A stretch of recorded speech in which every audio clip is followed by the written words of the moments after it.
Thank you very much, Karen Corla, and glad to have the opportunity of speaking to the IBRC Bill 2013. At the outset, Karen Corla, I want to register a protest and to state our objection in the strongest possible terms with the way that this matter has been handled. Leaks came out during the day that moves were afoot at the ECB with regard to the overall deal on the promissory note, and parts of those leaks referred to the winding up of IBRC. Now, it's clear from your statement, Minister, that the government has had this issue on the agenda for some time as part of your negotiations with the ECB. That matter was not, presumably, meant to come into the public domain today, and you're now telling the House tonight that if we do not adopt this bill immediately, that it poses an immediate risk to the bank. You're informing us of the need to take immediate action to secure the stability of the bank and the value of its assets, valued at €12 billion on behalf of the state. I would like you to have gone into much more detail as to what those risks are, because I'm sure everybody in this House will agree that this is no way to conduct our business. And clearly you are planning to appoint a special liquidator early tomorrow morning in an effort to fireproof the bank from claims by others who may wish to prevent the appointment of a liquidator to protect their own commercial vested interests. I assume that that is the essence of the argument that you are coming forward with tonight, but I would have expected you to justify that in far more detail as to what exactly the risks are, because it is now in the public realm, and has been for most of today, that the government intends to liquidate IBRC, and I have not got an adequate explanation from you as to why we cannot do that in the normal course of business in this House. Clearly your intention was to announce the wind-up of IBRC as part of the overall package that you hoped to agree with the ECB, but you have been forced for one reason or another to bring all of that forward. Now, leaks have been, unfortunately, a common feature of developments over the last number of weeks. We may never know who leaked this information today, but whoever leaked it first was quickly pursued and was quickly succeeded by many others who gave far greater details of what may emerge tomorrow in respect of the overall deal. And I sincerely hope, Minister, that nothing that has been said in recent days, recent weeks, by senior government people, nothing that has been leaked has in any way jeopardised the best interests of this state. Because when I speak on behalf of Fianna Fáil tonight, that is my sole motivation in responding to this piece of legislation. This legislation, of course, has to be seen in context. The context is a proposal that you have put through Governor Honohan to the Governing Council of the ECB, and which it is hoped on your behalf that that will be adopted tomorrow. We don't know what is in that proposal, with the exception of, again, leaks that have been reported in the media, and we can't be sure of their veracity. I think we should be honest with people tonight and acknowledge that this isn't a liquidation of IBRC in the true sense of the word, because many people all over the country would rejoice at the notion of IBRC being obliterated and taken off the banking landscape with immediate effect. But of course that is not the true effect of what you are proposing here tonight.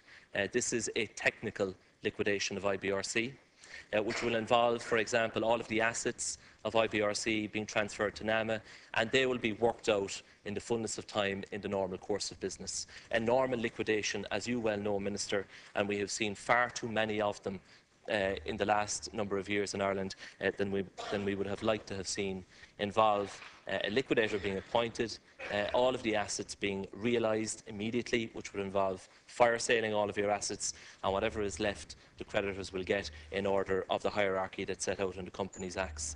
That is not what is being proposed. IBRC will live on in a different form by virtue of the assets being transferred to NAMA. I want you, Minister, to give a number of reassurances to the House tonight. You haven't given them adequately during your second stage, and I hope that you will, because this bill presents very fundamental questions that need to be answered adequately before this House decides on the legislation. It is potentially a legal minefield. IBRC is involved in a plethora of cases, as you know, involving, for example, bondholders whom the bank has sought to burn, and there is a case outside of this jurisdiction in respect of that matter, and many other individuals, companies and groups have a gripe with IBRC. And we all know that the best legal brains in this country and further afield are going to be poring over every single word, dot and comma in this legislation to see if it can in any way confer an advantage on their clients. And I assume that, as with any other piece of legislation, that this bill has been constitutionally proofed. There are provisions in it that I would have serious concerns about, including in the title to a bill which refers to permanent or temporary interference with the rights, including property rights of persons. Now, you are asking us to take a leap of faith that all of these issues have been adequately examined, analysed, and that sufficient safeguards have been put in place to protect the national interest. And that is our concern in debating this bill here tonight. Given that the government has signalled that it intends to wind up IBRC, you're presenting us with an argument that not doing so immediately would expose the bank to very serious risk, and that may or may not be the case, and I want you to go into further detail in relation to that. I also want you, Minister, to explain what the benefits are of winding up IBRC immediately, lodging the promissory note presumably with the central bank, transferring the assets to NAMA, because it isn't that long ago, it's only a few months ago in this House that you gave a reply where you stated, in your view, NAMA and IBRC are not in direct competition. Due to funding and operational considerations, it is not considered appropriate to merge the two agencies at this time. Now, that was last September. This is now February, 6 months on. So clearly circumstances have changed. But I do think you need to explain precisely what the implications are of the change in policy of government to immediately liquidate IBRC and transfer the assets to another state agency, the National Asset Management Agency, and spell out for us what the implications are for taxpayers of this particular aspect, ignoring the overall deal, which, as I say, we are completely in the dark about. Can I ask you, Minister, as well, in relation to the remaining creditors of IBRC, the remaining bondholders, they are now small in number, and the value has greatly diminished because they have been substantially repaid. But can you spell out to the House what the implications are for the remaining unguaranteed bondholders in IBRC? In essence, my question is, does this bill involve burden sharing with the remaining creditors of IBRC? That is an important question that I think people deserve to have an answer to. The current CEO of IBRC, Mike Ainsley, and the chairperson of the bank, Alan Dukes, have been before the Oireachtas Finance Committee on a number of occasions, and they have given us an estimate of the likely cost of winding up IBRC, and that cost has been in the range of €25 billion. I want you to explain to the House what the consequences are of what you are proposing in respect of the final bill to the taxpayer of bailing out IBRC in the context of this legislation. I think we deserve to have important and essential information in that respect. I know, Minister, that there is precious little sympathy for staff who work in banks, and that is very unfair, because the vast majority of them had absolutely nothing to do with the crisis which emerged in the banking system as a result of the reckless management of those banks by a relatively small number of people at senior levels across the banks. And I am concerned at what is in this bill in respect of the staff of IBRC, because the legal effect of the appointment of a special liquidator is that their employment will be terminated immediately. That is the direct consequence. Now, you have addressed the issue in your second stage speech, that you expect that the majority of them will be recruited, presumably by NAMA, and that they will have employment will be rehired for the purposes of the orderly liquidation on such terms as the special liquidator would point out. I do believe, yeah, okay. Well, I do believe you should give clarity on that. You're not giving any guarantee whatsoever. People working in IBRC know that their employment with the bank is not permanent. The bank was in a wind-down mode anyway, but they certainly did not expect to learn tonight that their employment has been formally terminated as of the passage of this legislation. So I think they deserve a better explanation and more reassurance than you have given to this House tonight in respect of that aspect. We have gone through the bill in as much detail as we possibly can in the very short time that has been available to us, Minister. We got a call after 10 o'clock to come over for a technical briefing on the bill, and the context of the bill was in no way explained in respect of the promissory note negotiations that are underway and which you expect to conclude tomorrow. I am prepared on behalf of this party, and we have discussed this in detail within the time that was available to us, to take in good faith your reassurance that not passing this bill tonight exposes IBRC and by extension this state to substantial risk. I am prepared to accept that in good faith. I have no objection in principle to IBRC being wound up with immediate effect. But I do want you to reassure me, reassure my colleagues and everyone in this House that the national interests have been fully protected in respect of the decisions that we are making here tonight.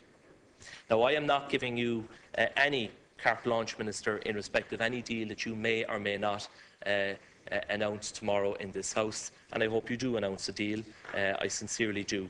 And the support of my party in respect of any deal on the promissory note can certainly not be taken for granted. You have 3 minutes left, Deputy.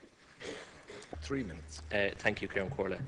And I want to say to you, Minister, that the agreement at the Eurogroup last June that there should be a complete separation of banking debt from the sovereign should be the objective of this state. It should be the objective in all of our negotiations with the ECB and all of those who have an interest in this matter. That should be the objective. How would it be fair if the total stock of bank-related debt that this country owes is not reduced by 1 cent, whereas countries in the future that experience banking difficulties may have all of those capital losses fully replenished by the ESM? Because that is what the Eurogroup has decided, that in the future, once the new banking union is established, the ESM will have the power to directly recapitalise banks. Now, why is it that Ireland is not being treated in the same manner? Why is it that because we were the first country to experience this crisis, and as the Taoiseach has acknowledged himself, had European policy imposed in this country, why are we not being treated the same way in respect of that? Based on the leaks that came out today, Minister, we are going to have, I hope, a very long debate on whatever deal may emerge. And the questions that we will want to have answered will be, does the total stock of debt change in any way? You are proposing, apparently, to convert the promissory note to a permanent form of debt, the strongest possible form of debt in the structure of a government bond, which can never again be restructured. This is the opportunity for Ireland to get the best deal that we possibly can, a deal that will result in future budgets being made easier. And that is the prize that is at stake. And in this House, on many occasions, I have wished you well in those negotiations, and my party means that sincerely. I am deeply disappointed with the manner in which this legislation has been brought to this House tonight. We have no objection to winding up IBRC in principle. We want you to give us the reassurances on the issues that I have raised, Minister. They are very reasonable questions. We deserve and require those reassurances on behalf of the people that we represent. Tomorrow is another day. Tomorrow is the day, I hope, when you do come into this House with a deal in respect of promissory notes. But more than anything, Minister, I hope that that is the right deal. I hope that that is a deal that sets us on a new course. I hope that that is the deal that will help to relieve the burden of bailing out banks from the shoulders of the Irish people. And I hope that that is a deal that people will feel in their pockets. I hope it is a deal that the domestic economy will benefit from. And I hope it is a deal that will result in this government being able to inject far more money into job creation initiatives to erode the unacceptably high level of unemployment that we are experiencing in this country. Thank you. I wish we had far more time for this debate, Minister. We will engage throughout the time that's left, and I look forward to doing that. Thank you. Thank you, Deputy.